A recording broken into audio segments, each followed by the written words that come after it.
This video presentation is made possible by Brewster Services Group. 4:30, I'd like to call this Loudon Utility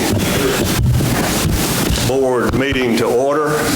The first thing I'd like to do is read this statement about electronic meeting access. To ensure government operations continue to function openly and transparently during the COVID-19 emergency while taking measures to protect the health and the safety of citizens and government officials, Governor Bill Lee issued Executive Order Number 16 on March 20, 2020, allowing governing bodies to conduct essential business by electronic means. A link to the electronic meeting access and information is available online at www.loudonutilities.org. Now I'd like to welcome everybody here and everybody that might be online with us. And anybody that has anything they'd like to bring before the board, now would be a time to do it, as well as anybody online. If let yourself be known, we'll listen to you. Home takers. I'd like to thank everybody again for either being online with us or being here present with us. Thank you very much. First item for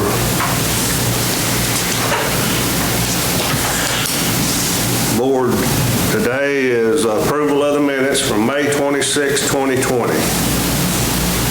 Mr. Chairman, I reviewed the minutes and they appear accurate to me, but honestly, I was having a little technical difficulty, so I defer to you. I didn't see any problem. Anybody else see any problem with it? No. I didn't. I'll make a motion we accept it. All right, we have a motion to accept. Do we have a second? Did you second it, Carly? Yeah. Carly seconded. Carly did. Oh, I'm sorry. Didn't hear you. All right, we have a motion and a second to approve the minutes from May 26th. All those in favor say aye. Aye. Any opposed, likewise. Next item will be financial reports.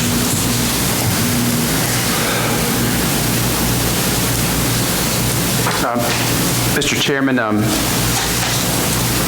your financial reports for each department, gas, water, sewer, and electric, have been distributed to you inside your packet, and we've got some summary sheets that our finance director, Nicole Curtis, will go through right now. Okay. We'll keep this quick. We've reviewed most of this information. These are the financial reports for the month ending April 2020. We reviewed them at the May workshop, so this is a recap. The detail was emailed out to you as well. I've not received any questions back on those reports for the electric department. Our year-to-date at April net revenues was $1,199,000. Going to the gas department, we're on track to meet our budgeted amount. For the gas department, our net revenues are $1,808,000. That number will go down for May and June. That's standard in the gas department. Going to the water and sewer together on the next one. Water net revenues, $913,000. Sewer net revenues, $1,232,000. And what you also see, the importance of these numbers on our budgets is how much of that has to go to meet debt service on our water and sewer departments. But like I said, I've not received any questions back on the financial reports. If there's any you have now, I'll be glad to take those, or we can follow up anytime. Every department is on track to meet their budgeted numbers for the year, and next year was looking really strong as well. Yes. Anybody have any questions? No. Thank you. Thank you.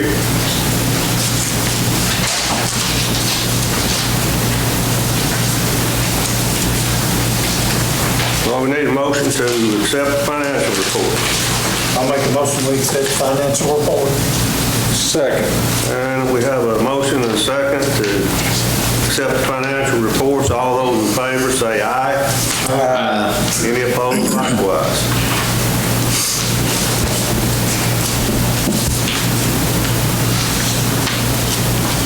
Okay, the next item on the agenda is the authorization of a contract with Lee Utility Construction for water line relocation. Yes, the Highland Avenue resurfacing project is wrapping up, and this board will recall kicking off that project last year. I think it's been a successful project. The next high-profile project, leading ultimately to resurfacing, will be the stretch of Mulberry between the middle school and Carter Street. We've been in talks with TDOT about that project. We've talked specifically about the timing, and one of the great debates was what time of year it should take place. And at our request, we asked them to move it as much out of the school year as possible. So it's their desire to start it towards the end of summer. And there were really three impediments to that. One was right-of-way, which we wrapped up together with the county. The school property, the park property, we coordinated with the county to get those right-of-way deeds in place. Parks and Rec, Mark Harrell, he coordinated the relocation of a Parks and Rec information sign that was inside the new right-of-way. And last but not least, the final impediment is the relocation of a water main. And we had to fast-track this to accommodate TDOT's revised work schedule. And Larry Joe Dockery is here to go into a bit of detail about what all that fast-track entailed, including the plan and specs and the ultimate bid you see before you tonight. Larry Joe?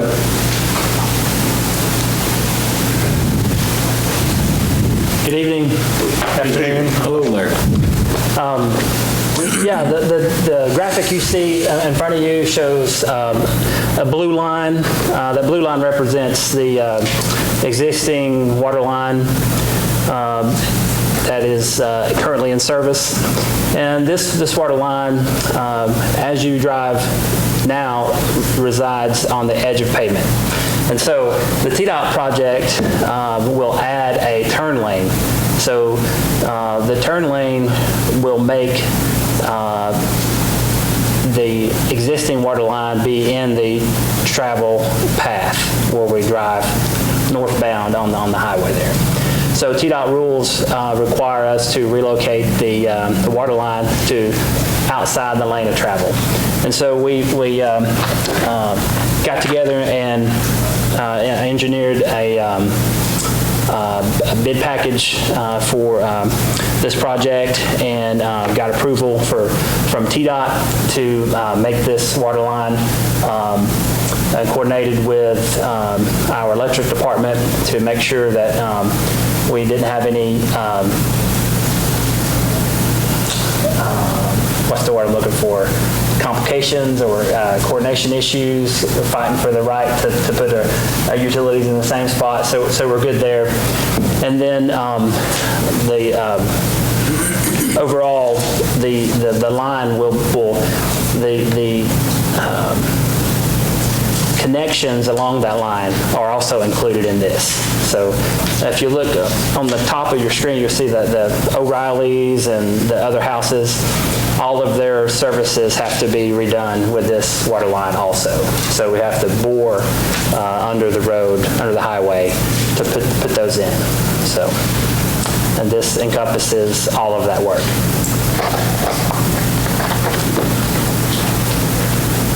Any questions? Do you have any questions? No, every bit of that line is going to come over toward it's coming over toward the tennis courts and all that, yeah. How many bids was turned in on it? Well, due to the fast-track approach, we just had this one from Lee Utility. Yeah. We're trying to meet the schedule produced by TDOT so that we wouldn't be, the road schedule would not be delayed.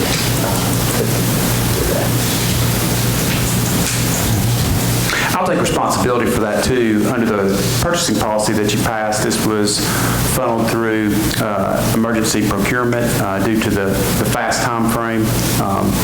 We like to keep things local. We are aware that there's a number of local contractors that are interested in this type of work, and when time permits, especially in the future, we're going to have as much participation as possible on lengthy full-time bids.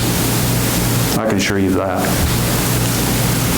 Why would not other opportunities be given, though, regardless of the time frame for others to bid, whether it's fast-tracked or not? I don't understand that. We really just had a couple weeks to put this together, and normally you'd take 30 days and then bring it back to the board to be a 2-month process. We've accomplished all this in just a matter of days, not months. Well, I guess the point is, Lee Utilities was able to submit a bid.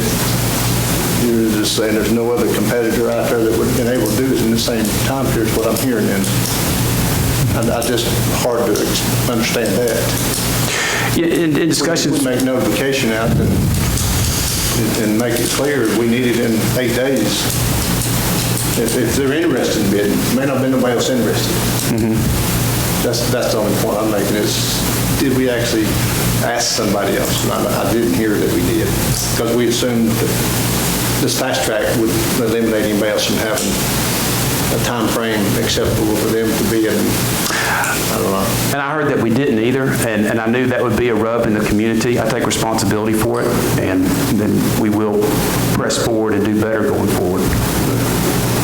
Well, I appreciate that, and I think that's all we can say. We ask when we try to improve on things, Ty, that's the reason we have that in there, is that we really know and believe that competitiveness is important in our business with contractors. I don't know what to say, but I appreciate you saying this. I'm sensitive to the issue. I was sensitive to the issue when the contract came before me. I knew this was going to be a problem, but in this case in particular, the good outweighs whatever bad might be perceived. We do what we fair with everybody. Yes, sir. I have a question. What would our expenditure look like if we did this in-house? Larry Joe? So to do this in-house, we would have to have to be able to bore under the road a 12-inch casing. So we'd have to have a 12-inch casing, and then inside that is the carrier pipe of 6-inch diameter. And we're not set up to do that in-house, so we'd have to farm that out. And that's a significant line item in this bid. So we don't have the capabilities to get that done in-house. How much would that equipment cost? I don't know. I'll have to get back with you on that one. Yeah. Yeah, I figured it'd be expensive. I'm just. We are aware of that issue as well. The community preference towards in-house, but this project just didn't align with that goal. I can assure you, because the stars were not in alignment. We understand. Yeah. In the future, if we can, look at all aspects as far as trying to be able to do some of these things in-house instead of contracting them out, if we can. Definitely. Yeah, that's, I've been here 5 months. Right. And, one of the things that I'm used to in my previous engineering roles, where I've been on the non-consulting side as a plant engineer, we utilize a lot of in-house efforts. So it's something I'm pro also. I'm still for trying to get us a capital construction crew put together. I think that down the road that if we looked at getting a crew that putting together that can replace infrastructure 6 months out of the year to get us back up to speed where we need to be, and then the next 6 months, put them out here expanding our water lines and our service lines into the communities that don't already have that. I that's really, I would love to see us try to get there, because we can do a lot of these projects ourselves. We've got a guy that can engineer this stuff. I don't see what's holding us back from doing it. Need to take a look at it. I'd be glad to take a look at that and see what that would. I think with what we would save on farming a lot of this stuff out. I mean, man, we're going to repair our infrastructure. We're going to put ourselves years ahead. I mean, that's just the thought that has been on my mind for a long time. That's good. Anybody have any more questions on this particular issue we're talking about on this water line? Awarding this contract to Lee Construction. I don't think nobody's extremely happy with the way it all come down, but I do understand from Ty's point of view how it rushed it. Had it not been a rush job, we could have probably done a much better job on the bid and getting more people involved in it. But when state come up and changed the dates around and wanted to rush it and get it done, so here we are. Just to give you a better idea of the speed of this, they're starting this week. They've been asked to mobilize this week to get out ahead of the project. Sounds good. I guess they need to get done really before school starts, That's the goal. because that'd be a mess It will be. if they don't get it done before school. Yeah. We're trying to take care of everything on our end to get out of the way. Any more questions? Well, we need a motion if we're going to go ahead with this. I'll make the motion, we move on. I have a motion and second to authorize this contract to Lee Utility Construction. All those in favor say aye. Aye. Any opposed likewise? There is none. Thank you. While, Mr. Chairman, this is your preference, but while Larry Joe's here, I thought that he might could speak to the sodium hypochlorite revised scope and budget. This is a part of your existing capital improvement plan. You remember us discussing it last year.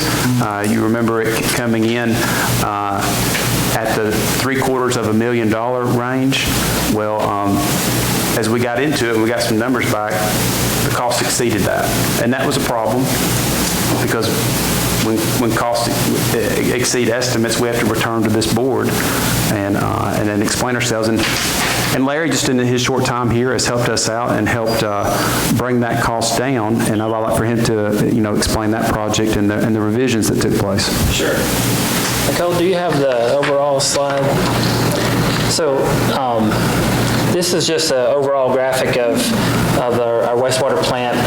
And in the top left, you'll see the control building called out, and you'll see the DAF clarifier that's retired. The DAF clarifier is just a large concrete circle that used to be utilized for treatment process back when the plant was first started. So in the next slide, shows the red is just a front view of our control building. There's 2 floors to our control building. The top floor is our lab and office and SCADA computer room. And then the bottom floor to the left, you'll see the dock door where our chlorine gas is stored. And so the bulk hypochlorite is bleach. So the whole purpose of this is to convert from chlorine gas to bleach. And so the diagram to the right, you'll see shows the floor plan. And in that floor plan to the right, you'll see that there's an older caustic tank, a steel tank that is no longer used also. So just want to give you a little bit of a picture to go along with what we talk about with numbers, etc. So if you would, the next slide, please. So what this current design slide shows is the design from W.K. Dixon was to add 2 large vertical tanks and build a new containment area outside to the left as you look on your screen of the control building. So that's a plan view that shows, and that large containment would have room for a 3rd future tank if the growth occurs to be able to have the containment there for a 3rd tank. And then the blue shows you what would be involved if we would have a pump skid only in there. So we got the cost from W.K. Dixon, their estimate, and so we kind of looked over the project. And the next slide, if you look at the blue, we utilize, we asked them to give us an amendment to do a redesign to incorporate utilizing the DAF, if you see to the right, which is a concrete structure that we already have, to rehab, modify that until we have one of those vertical tanks inside that DAF. And then if you look at the blue, again, you'll see 3 tanks to your right, 5 tanks to your left. Those are smaller horizontal tanks. And so we've got the space, we've got potential savings of $300,000, and even with spending this extra fee for a redesign. And so may not be able to see it, but we've got an estimated timeline as far as how long this redesign will take, and then the impact to the overall schedule. So I've said a lot, but if you have any questions, I'll be glad to answer.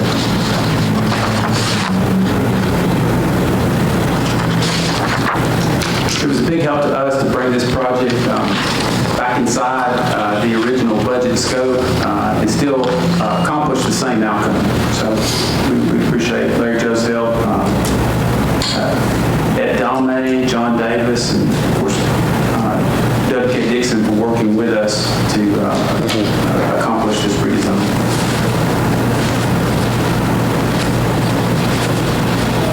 And some of the benefits too is we would utilize the right side of the first floor. That building was designed to be able to have a door there, and so we will take that out and have access a new dock there. So it kind of builds into some local redundancy of access for different things.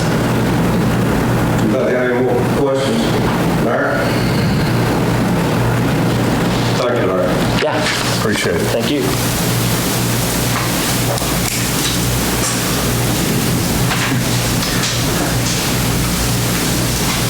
Next item on the agenda is adopting electrical rates for October 2020. Yes, this item was covered at your workshop. It is consistent with rate adjustments in years past. This would be another $2 increase, revenue neutral change to the fixed costs of a residential electric bill. You'll recall the presentation from our consultant, Chris Mitchell. This is consistent with what's going on across the valley, is a transfer from variable cost to fixed cost. And like I said, this would go into effect on October 1st. Anybody have any questions? Need a motion, please. I'll make the motion. Second.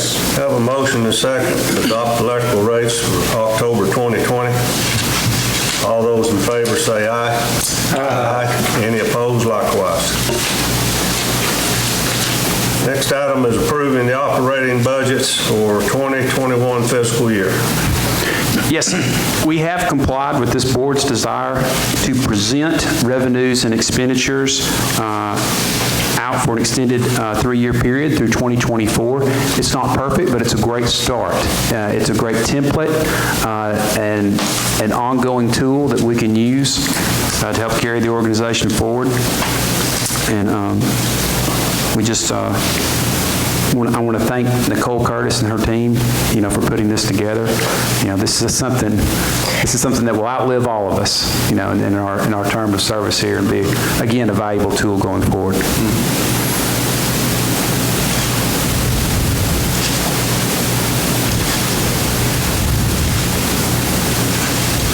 Anybody got any questions or comments?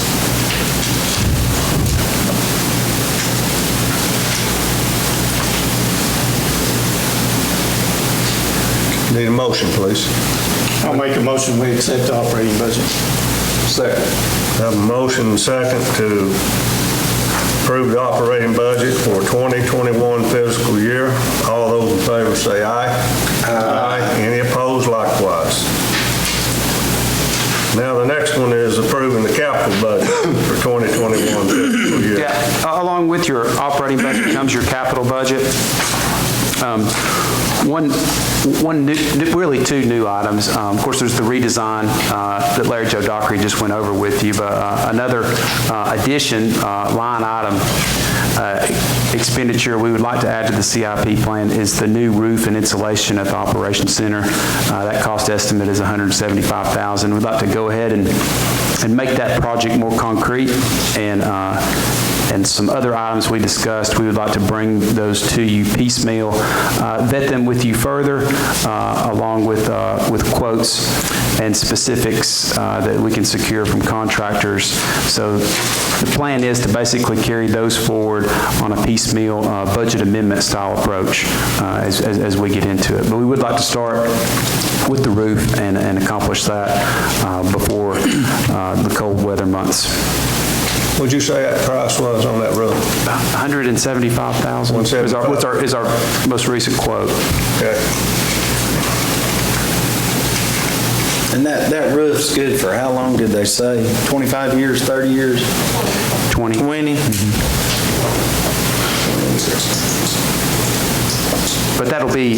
But again, that's a contract that will return to you and this board for a vote. And but we just wanted to get it out there on the CIP so that we can, secure the proper procurement. We'll get multiple quotes. So it's not on the capital budget for today for approval. It's an item that you're just proposing that we're going to be getting the I believe we've got it massaged in there. This document appropriates the funds for it. It earmarks the cash for it. What line's that under? If you're looking at the gas schedule, you'll see disbursement 2021. There's a lot of agreement. Right sheet. That is the gas. So this list right there. So there's actually 4 items in that list, but it is just appropriating the funds. As the project moves forward, you would approve each item in that. This is just letting you know from a cash standpoint, there's a total of $1.4 million that's earmarked that could be spent on these projects from a budget standpoint. But each item each one would come before you before it moves forward. This is appropriating the dollars, but not opening up the project wide open, if that makes sense. Any more questions or comments? What I would like to see is it in the actual capital project list, though, by item, not lumped in one category. If you're able to do that and break that 1.4 million out per project, since you're going to have approval per project anyway. Because some of those we may need to now, we've got lines available for 2023 and 24, we may want to do a little pushing. I'm not sure, but... You're right. You're right, Director Farmer. It deserves some specificity. And the only one that I'm sure about is the roof. I mean, that's a measurement certain. We can understand that. We can wrap our heads around it. These other decisions, like the roof, are 20-year decisions too, but we're just not there yet. Okay. So when we get there, will you modify this sheet to bring those line items as you did with the roof then and break that out? Absolutely. On the sheet? Absolutely. That's what I'm asking. Okay. Yeah. tie back to the sheet, but deliver the specificity that's needed. That gives us the opportunity to, as we say, move for that 3-year plan that way. Okay.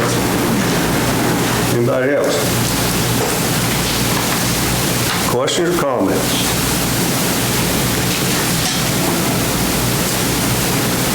Okay, gentlemen, we need a motion, please. Make a motion, we move on putting new roof. I'll second. All right, we have a motion and a second on this capital budget. All those in favor say aye. Aye. Any opposed likewise? Thank you. Next item is amending the pay classification for full-time employees. Yes, like our operating budget, like our capital budget, it is our custom this time of year in June, at the end of our fiscal year, beginning of the next fiscal year, to amend the pay classification as necessary. What's before you this year is a 1% COLA, as discussed at your workshop, as well as 2 individual salaried classification changes. One is a supervisor of field operations in the electric department. That would align and match up with the supervisor of field operations in the gas, water, and sewer department.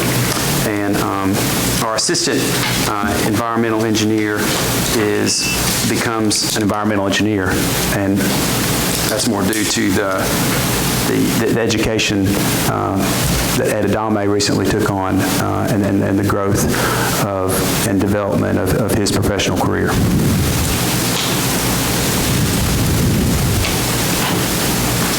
Any questions? Need a motion, please. I'll make the motion. I'll second. Have a motion and a second to amend the pay classification. All those in favor say aye. Aye. Any opposed likewise? Next item on the agenda is the natural gas rates for July.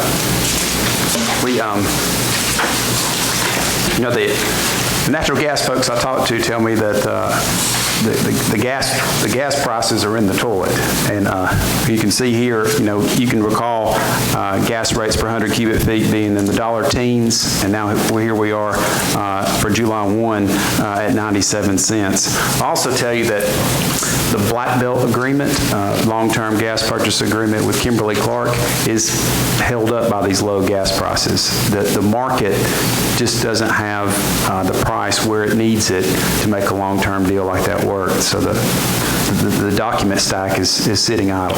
Yeah. Okay, guys, I need a motion. Make a motion. Second. Have a motion and a second. Establish gas rates for July. All those in favor say aye. Aye. Any opposed likewise? Okay, that takes us down to other Tennessee Valley fuel costs. Tennessee Valley fuel costs, we're notified, did increase from 0.0142 to 0.0149. That results in a 70-cent increase for each 1,000 kilowatt hours of residential customer use. 70 cents. Okay, thank you.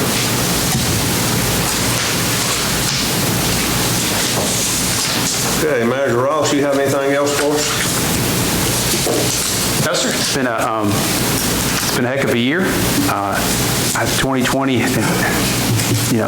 it's been like nothing else.